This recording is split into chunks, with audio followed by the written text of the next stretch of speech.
E ante esas novas restricións, a hostalaría do Carballiño aseguran que son un branco fácil destas medidas e ademais din que resisten a duras penas a este segundo peche parcial dos seus negocios. O sector hostaleiro do Carballiño está ao límite, afrontando un segundo peche case total do seu servizo e á espera destas novas medidas anunciadas pola Xunta.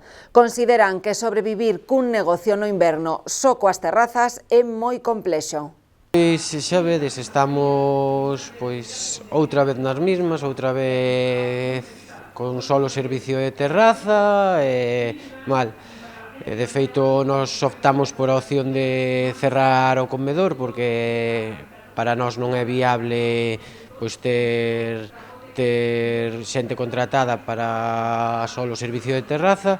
Entonces, bueno, estamos traballando os mínimos con servicio de terraza, tratamos de ter unha terraza o mellor acondicionada que podemos para que a xente este cómoda e tratamos de facelo o mellor posible, pero bueno, isto está sendo moi duro e volve ser duro e volve ser un pau moi forte para toda a hostelería.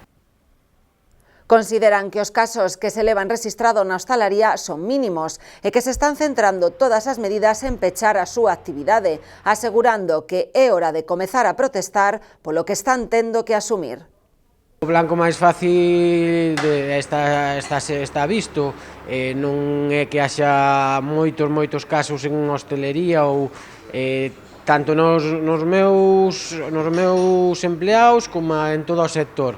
O nivel de contagios na hostelería é moi pouco, o que pasa é que, bueno, somos o blanco fácil, somos a opción máis fácil de cerrar, creese que cerrando a hostelería está todo arreglado e a verdade é que non é así, pero bueno, ante isto non podemos facer nada e é hora de empezar a protestar un pouco porque están acabando connosco.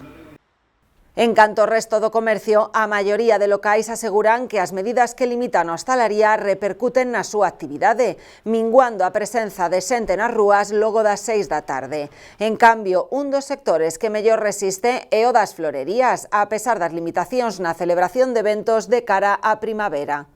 Preciosa é a día de hoxe aquí en tema do noso sector da floristería. Afectar como afectar moito non afecta, porque, bueno, a xente chama por teléfono e tratas de servila o mellor posible dentro do que eles che piden, e despois si, o tema de, claro, de bodas, que ao mellor podían xa nestes días ou nesta época xa vir xente para pedir presupuestos, en principio está un pouquiño parado, en tema tamén de outras celebracións como comunións ou así, entonces eso sí, eso afecta, pero despois o resto de encargas, temas de cumpleanos e de facer centros para cementerio, pois bueno, ás veces ou telos que levar tú ou senón, pois se son aquí da comarca do Carballiño, pois veñenos eles recoller á tienda sin problema.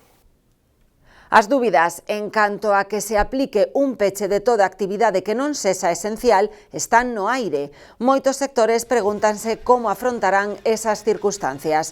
Algúns resistirán ofrecendo un servizo a distancia e traballando a porta pechada.